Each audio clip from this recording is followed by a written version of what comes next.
Good morning. This is your chapter review to help you get ready for your test on page 244. And let's go ahead and jump right in.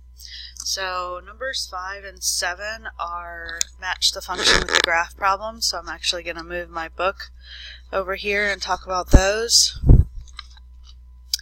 So in number 5, we're looking at the parent function.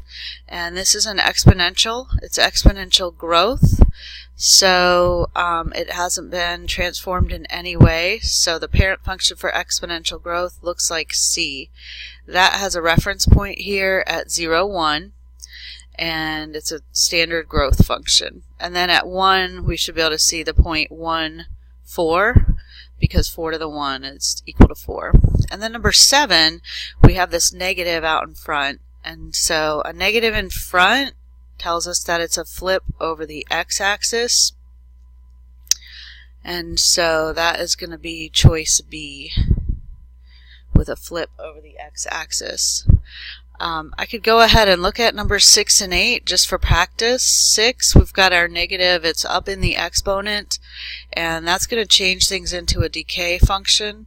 Still in the standard location with the 1, 0 crossover, and then we'd have negative 1, 4, but the negative up in the exponent tells us it's a flip over the y-axis, and then our plus 1, that's a vertical shift, so that would be A. So you got a couple of bonus problems there. So for 5, we said it was C, and 7, we said it was B. Number 13, we actually need to construct a table of values and then graph the function. So, and identify any asymptotes. So for number 13, let's see, let me get my Desmos app open.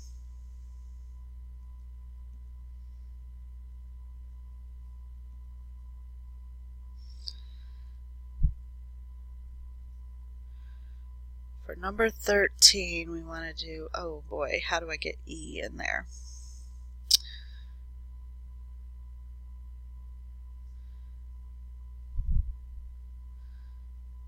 E to the x minus 1.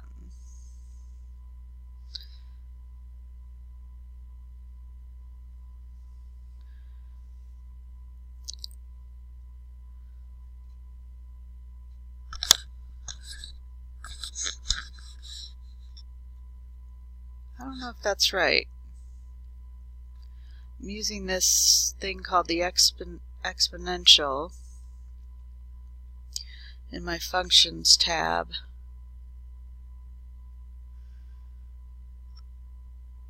Okay, well let's go with it. That's all I have. If yours is different, then you'll correct me. So my graph, I've got an asymptote, a horizontal asymptote at y equals 0. And then I'm going to cross somewhere here as a fraction. I'm going to go straight up. So I could say horizontal asymptote y equals 0. And I need a table of values. So let's see here.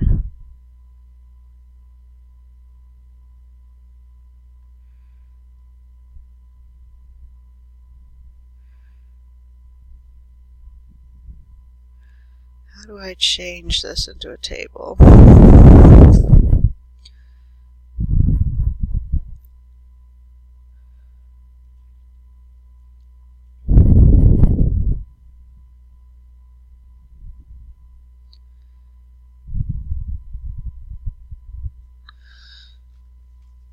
Well, let me just try it the old-fashioned way, okay? So when x is 0, and that is right here, that'll be my y-intercept, and 0 minus 1 is negative 1. So if I could do the e to the negative 1, I get 0.367. When x is 1, 1 minus 1, and I didn't even write my function out. 1 minus 1 is 0, so e to the 0 power is 1. So that's why 1, 1 is actually, so it is kind of shifted. It's shifted over one position, of course. That makes perfect sense. So then when x is 2, then I've got e to the 1 that I'm trying to do, which is the base value of e that it approaches, 2.718. So x is 2, and then we've got, so it actually goes up a little steeper, 2.7. And then when x is negative 1, negative 1 minus 1 is negative 2, so I'll try e to the negative 2. It's a teeny tiny decimal, so it just gets smaller and smaller. Alright, so that looks good. And number 16, sorry that took so long, but I wanted to make sure I was doing it right. So in number 16, I've got 3 minus e to the minus x. So let's just talk about transformation of functions for a minute. And let's look at our parent function, and I'm going to do that in pink. The parent function for e, normally it would cross at 0, 1, and then 1, 2.7, and then it would trail off. So that's e to the x. So now here I've got a flip over the y. Here I've got a flip over the x. And here I've got up 3. So let me just try and visualize what that will look like. Flip over the x will be decay, then upside down will be like this, then up 3 will be like up 1, 2, 3. So here's what I'm predicting. I drew it very, very lightly because I'm a little insecure about my prediction. So let me put the graph in. So y equals 3 minus exponential to the negative x, close parenthesis. Okay.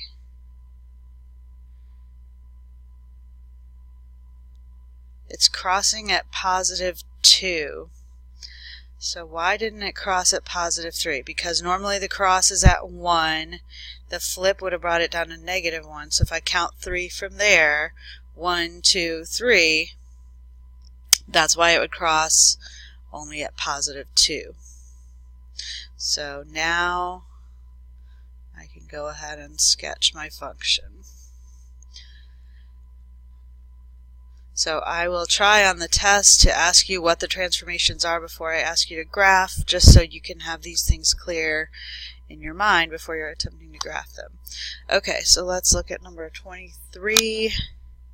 I need to rewrite an equation. Rewrite an exponential, logarithmic to exponential, or exponential to logarithmic. So these I'm hoping you can do in your sleep at this point. So rewriting, we would use our loop trick, and that's 5 to the third equals 125, 29. If I've got 125 to the 2/3 power equals 25, then that is log base 125 of 25 equals 2/3. Number 49. Okay, so now we're jumping up to some different directions. So number 49, we want to graph it, use a graph to analyze it, determine the domain, identify vertical asymptotes and x-intercepts. Alright, so whenever I have a word problem, I'm going to copy down my equation.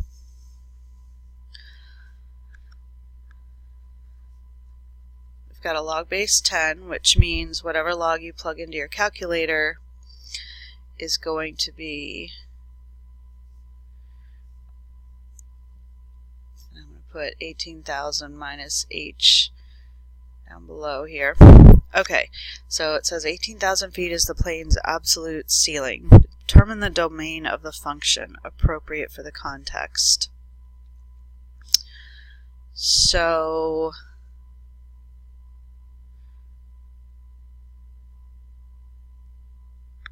let's go ahead and get this thing graphed.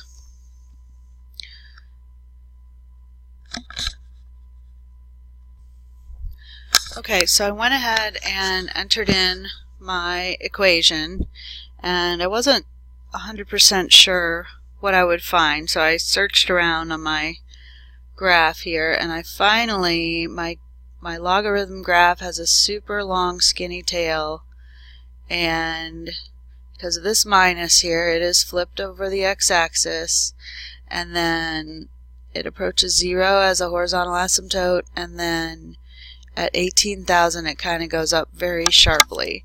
So if I were to describe this graph, to answer question A, my domain, and then the one thing I forgot to look at are negative values allowed. So it says they are allowed in the context of, like, in the graph, but let's think about this problem. The time in minutes for a plane, so t is the time in minutes for a plane to climb to an altitude of h feet. So if h is an altitude of an airplane, even though it lets me choose negative h values as far as the graph, as far as the context, I would not want to have a number that's less than 0. I would never want to be in an airplane with an altitude that's lower than 0. And then the domain, it looks like it hits that wall at 18,000. And it did tell me in the problem that the absolute ceiling is 18,000, but it looks like that's an asymptote, so I'm going to use a parenthesis to describe that. And then for B, graph the function, identify any asymptotes. So I've got a horizontal asymptote at y equals 0, vertical asymptote at x equals 18,000, and as it approaches its absolute ceiling, what can be said about the time required to further increase its altitude? So let me just look at that. So basically, all of this altitude happens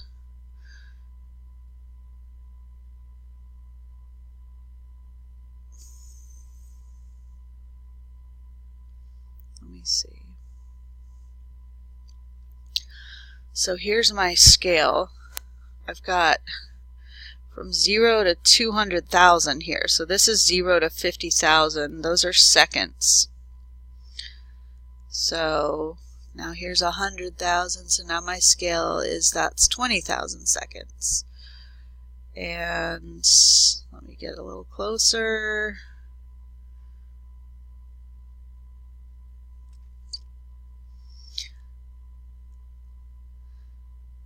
So you guys are going to have to change the window.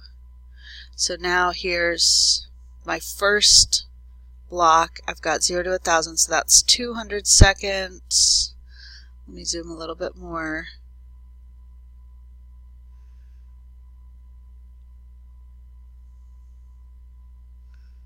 Okay, I like this one. So this is 500 seconds.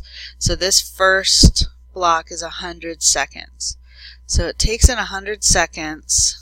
And then, nope, I've changed my scale again.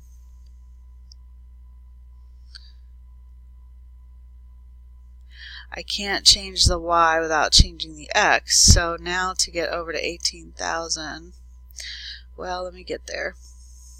It'll take too long. But I can see that everything is still happening within that first block. So to get towards 18,000, nothing really, it doesn't, I guess it goes over 100 seconds right at 18,000, and then it would take an infinite amount of time to increase over 18,000, or as you get closer and closer. So it's like 0 to 120 seconds. It gains altitude very slowly.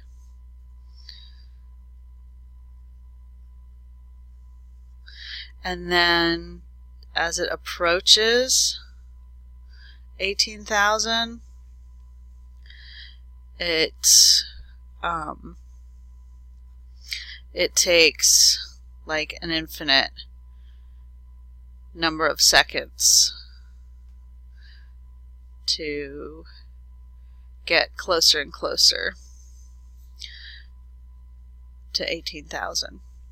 Okay, and then how much time does it take to get to 4,000 feet? I think we could go to 4,000, and you can look at your table. You can set your table however you want. It's actually more efficient for a problem like this on your TI calculators. But so let me just look at 4,000. And can I put a dot there? So at 4,000, it's 5.458.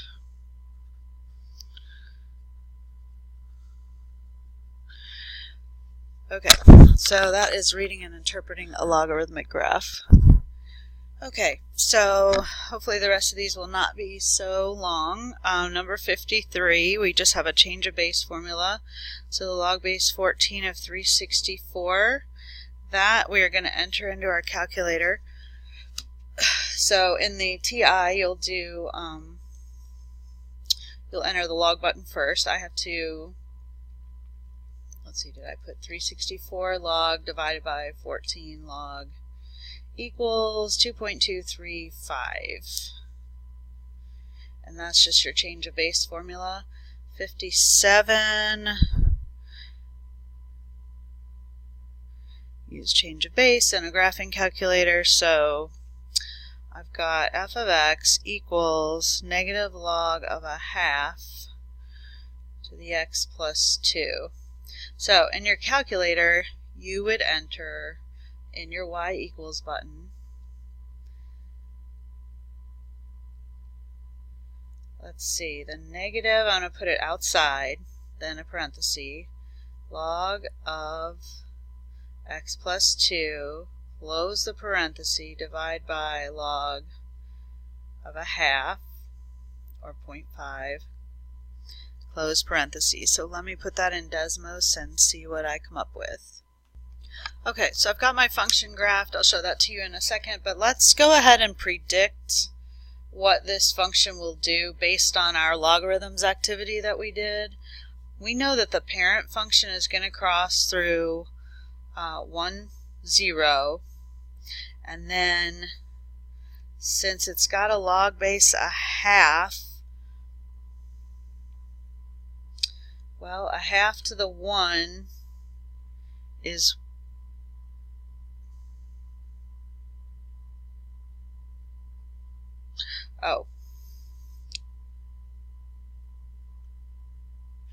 well, alright, so we've got a fractional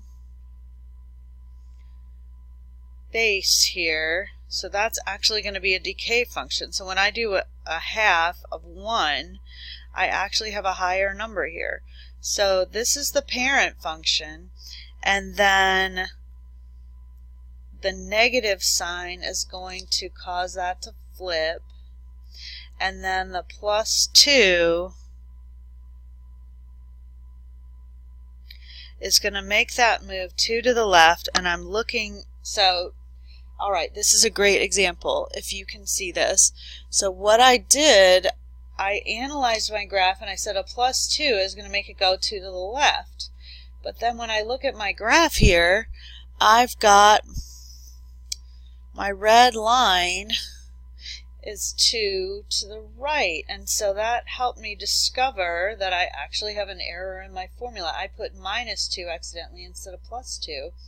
So now I can fix that, and I can see that my graph actually moved 2 to the left. That is a great example of how knowing this stuff. So if I go 1, 2, my crossing point is actually at -1, and then my asymptote is at -2.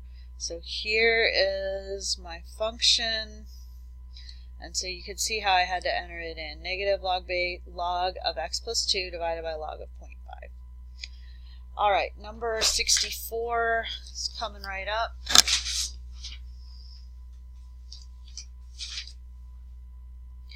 In problem number 64, I need to simplify my logarithm. So let me adjust my camera here. 64. Make sure that problem is the right number. Yes. Okay, so we have an even number assigned. The natural log of the square root of e to the 5th. So this is going to be where we need to use the properties of logarithms to rewrite it. So let me just start out by doing natural log, and then this radical symbol is to the half power. So I can rewrite it as e to the 5/2 power. And then I can just use a power property to do 5/2 times the natural log of e. Natural log of e is equal to 1. So my final answer is 5/2. In problem number 89, let me get there. Okay, number 89 is a logarithmic equation. So we take log base 2 of x minus 1 equals 3. And the way we do this is we use the loop trick. And we do 2 to the 3rd equals x minus 1. 8 equals x minus 1, so x equals 9. In number 109, we've got a more complicated, actually I need more room. We've got a more complicated logarithmic equation. So natural log of square root of x plus 1 equals 2. And we know our natural log has a base of e, so my strategy is pretty much the same. I want to go loop trick e squared equals square root of x plus 1. And e squared is just a number, so let me get that. That's 7.389 equals square root of x plus 1. So I'm going to square both sides, and that's just algebra. So x squared, that's 54.598 equals x plus 1, and then subtract 1. So I think that's all there is to it. And in number 124, I've got a matching, and I want to match this graph. So I'm just going to write out the equation and talk about it in terms of the parent function, and then you can look at your graphs. So we have got a log base 10 of x plus 3. So we know our parent function of the logarithms, we cross at 1, 0, and then we would be down here at 10, 1. And so that's the parent function. So then, just move that camera. So then to get my new function, I'm going to have a flip over the x-axis. So that'll change it into that. Then I'm going to go, let's see, let me write these out. Flip over x, and then that's going to be 3 to the left, and that's going to be 7 up. So I'm going to take this flipped and I'm going to go 3 to the left, so that'll be here at -2, and then 7 up. So the point -2, 7 would be on my graph, and then it would, this slope, this point right here is 10, -1, so the slope is going to actually take 10 units before it goes down 1 on the y. So let's see, that'll be there. And so that'll be how I would sketch my graph of that. So basically, I lost where my, okay, so basically I am looking for a graph that's up here about 7 units. That's to the left, and that is choice D. And last one is 126. And so we're looking at y equals, let me change my camera. Okay, so number 126, I went ahead and graphed it inside of Desmos, and that's what it looks like, which matches most closely with choice C. And I can hardly even talk about the transformations that have happened because we've got this division here. So honestly, you will not have one on your test like this. It would probably have been better if you had looked at 121 through 125 rather than 126. Sorry about that.